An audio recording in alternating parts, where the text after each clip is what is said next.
Saudara, pasukan Israel terus menyerang wilayah Lebanon Selatan. Serangan ditujukan ke sejumlah lokasi Hizbullah. Korban tewas mencapai 569 jiwa.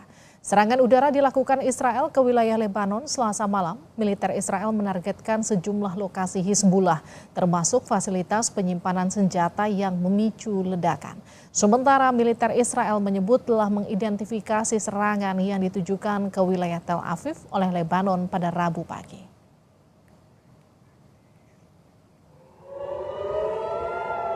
Militer Israel mencegat rudal yang diluncurkan Lebanon ke Israel Tengah pada Rabu pagi. Ini merupakan salah satu rudal yang menembus Israel dari Lebanon.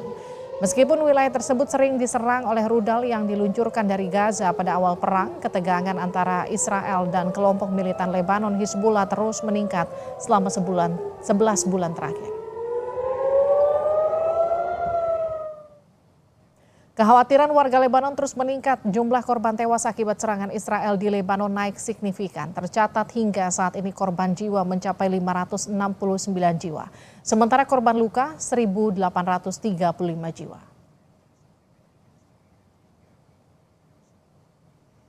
Perdana Menteri Israel Benjamin Netanyahu menyatakan akan terus menyerang Hizbullah. Militer Israel akan melakukan apapun untuk mendorong Hizbullah menjauh dari perbatasan Lebanon Israel. להכות בחיזבאללה. ואני אומר לעם בלבנון, המלחמה שלנו לא איתכם, המלחמה שלנו עם חיזבאללה. נסראללה מוביל אתכם לסף התהום. אמרתי לכם אתמול להתפנות מהבתים שבהם הוא שם לכם טיל בסלון ורקטה בגראז'. מי שיש לו טיל בסלון ורקטה בגראז' לא יהיה לו בית. Eskalasi serangan Israel ke Lebanon meningkat dan menyebabkan 569 jiwa tewas. Bagaimana perang ini bergulir dan nasib WNI yang masih ada di Lebanon. Kita akan berbincang dengan Yosi Aprizal, Ketua Ad Interim KBRI Beirut. Selamat malam Pak Yosi. Selamat malam. Selamat malam. Kita juga akan sapa Hasibullah Satrawi, pengamat Timur Tengah. Selamat malam. Selamat malam, Mbak. Baik, saya ke Pak Yosi dulu. Pak Yosi, jadi kondisi terkini WNI termasuk pasukan penjaga perdamaian kita di sana aman, Pak Yosi? Alhamdulillah aman semua, Mbak. Baik, ada berapa WNI kita di sana dan bagaimana upaya evakuasi WNI untuk sejauh ini, Pak Yosi? Baik, pertama-tama mungkin kita sampaikan dulu bahwa pemerintah kita sudah sigap dalam menyikapi perkembangan karena tidak ada indikasi perbaikan kondisi. Kita sejak 4 Agustus sudah tetapkan siaga 1 dan kita sudah mulai berangsur melaksanakan evakuasi bagi warga. Itu sudah 3 gelombang. Total sampai saat ini sudah 25 orang warga negara Indonesia kita pulangkan ke tanah air.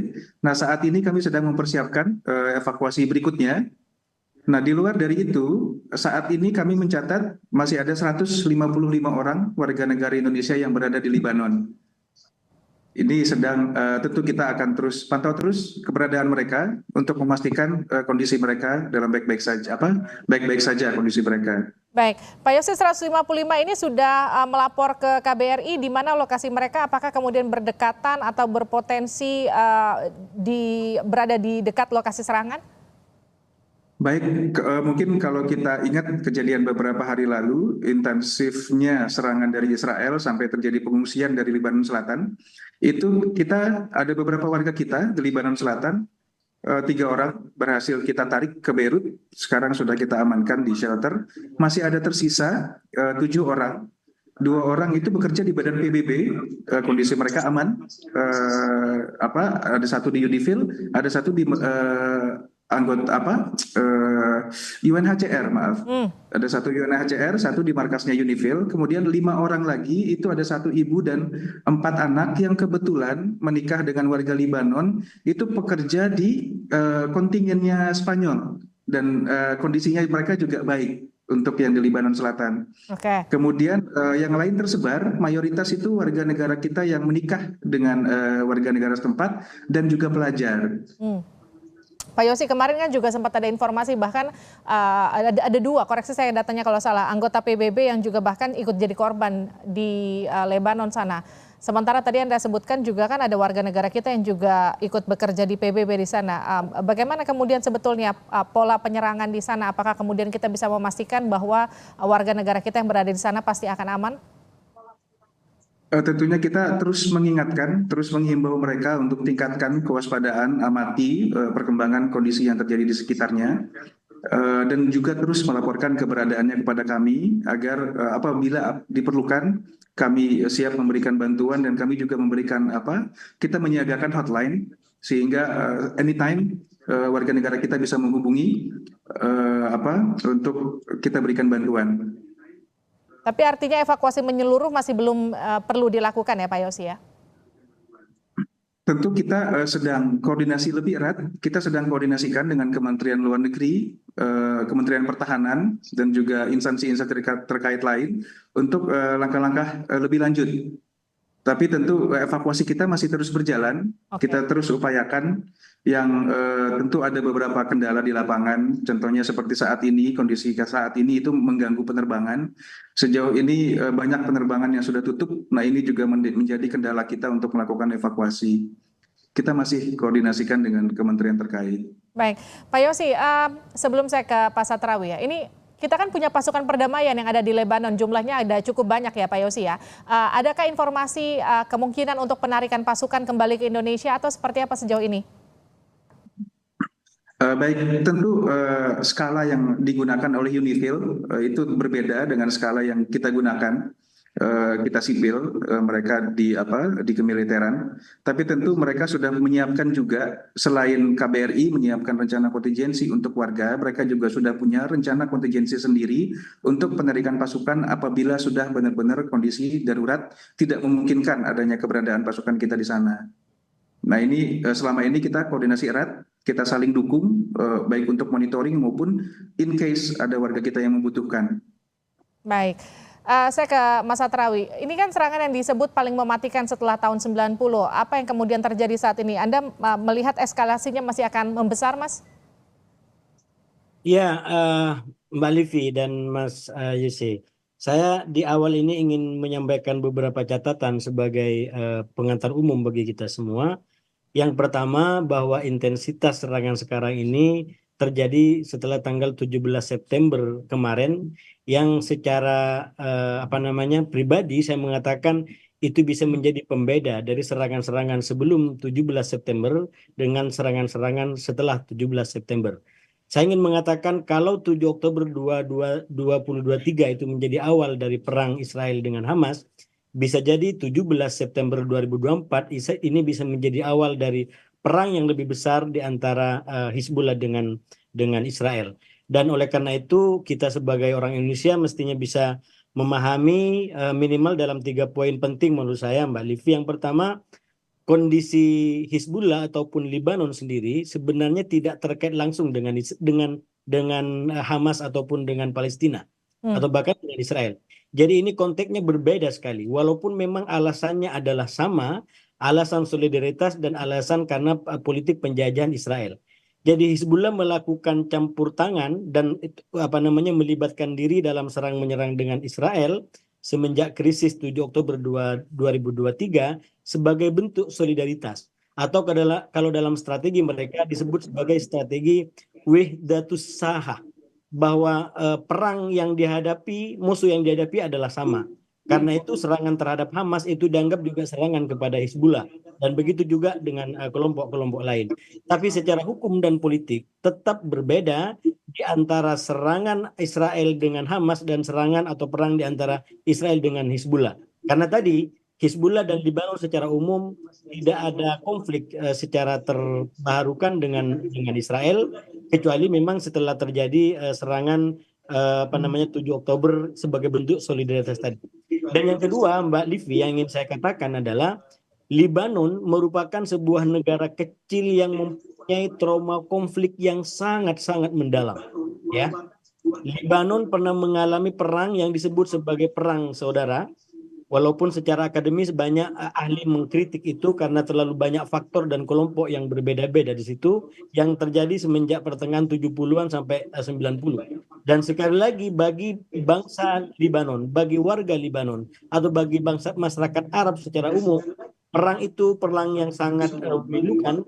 Saya dulu cukup lama di Kairo, itu masih banyak lagu-lagu yang memberikan semangat untuk kebangkitan Libanon demi kemanusiaan, demi perdamaian, demi masa depan yang lebih baik. Itu sebuah upaya untuk memberikan semangat kebangkitan bagi Libanon, bagi Beirut yang dilanda perang cukup panjang sampai 15 tahun. Dan yang ketiga, nah ini konteks yang berbeda Mbak Livli, agak berbeda, sangat kontras dengan Hamas di Palestina. Friksi-friksi dan kelompok-kelompok politik di Libanon itu tidak sama seperti di Palestina. Walaupun mungkin memang di Palestina ada, katakanlah ada Fatah dan Hamas, tapi ketika Hamas diserang, minimalnya Fatah tidak sampai keluar menentang Hamas. Tapi saya lihat di Libanon bisa jadi pemandangan berbeda karena tajamnya dan banyaknya kelompok-kelompok politik. Dan itulah yang kemudian menjadi faktor dalam perang panjang disebut perang saudara yang terjadi beberapa tahun yang lalu. Nah, oleh karena itu kalau mengacu kepada latar belakang kelompok politik yang ada di Libanon, maka sangat mungkin adanya pendapat-pendapat yang berbeda dari politisi, dari tokoh-tokoh Libanon terkait dengan apa yang dilakukan oleh Hizbullah. Apakah warga Libanon mau semua untuk turut serta di bumi hanguskan oleh Israel? Karena logika saya bilang tadi satu medan perang bagi Israel, yaitu ketika Israel menyerang Hamas itu dianggap juga menyerang Hizbullah. Apakah akan diikutin semua oleh warga Libanon? Misalkan ini salah satu pertanyaan yang saya yakin warga Libanon juga punya pendapat yang berbeda-beda. Tapi artinya gini, kalau Anda melihat dari polanya tadi, kalau serangan terhadap Hamas itu dimulai 7 Oktober 2023, terhadap Hizbullah itu eskalasinya memuncak di 17 September. Anda melihat Lebanon akan menjadi Gaza baru? Sangat mungkin iya. Sekarang sebenarnya sudah berada di ambang itu. Jadi 17 September 2024 itu adalah fase di mana meningkatnya atau terbukanya front secara langsung di antara Hizbullah dengan Israel. Dan per hari ini sudah dilaporkan lebih daripada 500, bahkan dekat dengan 600. Ini adalah gejala angka-angka yang meningkat secara tajam, mirip dengan apa yang terjadi di Gaza pada awal-awal. Artinya apa? Kalau tidak ada upaya-upaya yang maksimal dari para pihak, dari negara-negara dunia, dari sistem dunia, untuk memaksa terutama Hizbullah dan juga Netanyahu untuk tidak semakin meningkatkan eskalasi ini, bukan tidak mungkin ini akan semakin terjadi yang disebut sebagai eskalasi konflik di Timur Tengah, dimulai dari konflik Gaza dengan Israel, lalu berlanjut menjadi konflik Israel dengan Lebanon. Oke, saya ke Pak Yosi. Pak Yosi, kalau mendengar penjelasan tadi dari Pak Satrawi, artinya ada potensi peperangan ini akan menjadi lebih besar lagi. Sejauh ini bagaimana kemudian koordinasi dengan Kemenlu terkait dengan upaya rencana untuk penarikan WNI kita dari sana, evakuasi secara besar-besaran? Kalau melihat potensinya seperti itu, banyak tadi Anda juga sempat katakan beberapa penerbangan atau bandara yang sudah tidak bisa berfungsi di sana. Baik, jadi tentu yang pertama kita mengharapkan warga negara kita bersedia dievakuasi saat ini. Saat ini kondisi relatif kita bilang masih sangat mudah untuk melakukan evakuasi. Kita harapkan bersedia saat ini. Apabila dalam kondisi yang sudah sangat darurat, kami, Kementerian Luar Negeri, Kementerian Pertahanan, dan kementerian terkait lain, kita sudah menyiapkan rencana kedaruratan beberapa moda untuk evakuasi. Jenis kendaraan yang akan kita gunakan, mulai dari apabila masih menggunakan pesawat ataukah kapal laut, atau bahkan kita sudah juga menjajaki beberapa opsi jalur darat ke negara-negara terdekat. Tapi tentunya kita tekankan, kita harapkan warga bersedia untuk dievakuasi saat ini, tidak menunggu nanti kondisi sudah pecah, sudah sulit sekali untuk bergerak, baru kita bersedia untuk evakuasi. Ini tentu kondisinya akan sangat sulit. Itu yang mungkin kita harapkan kepada warga kita untuk terus mempertimbangkan kembali posisi mereka saat ini. Baik, terima kasih Pak Yosi, terima kasih Mas Satrawi telah bergabung bersama kami di Sapa Indonesia Malam. Sehat-sehat Mas Yosi di sana bersama warga negara Indonesia kita, ada 155 orang yang masih ada di Lebanon.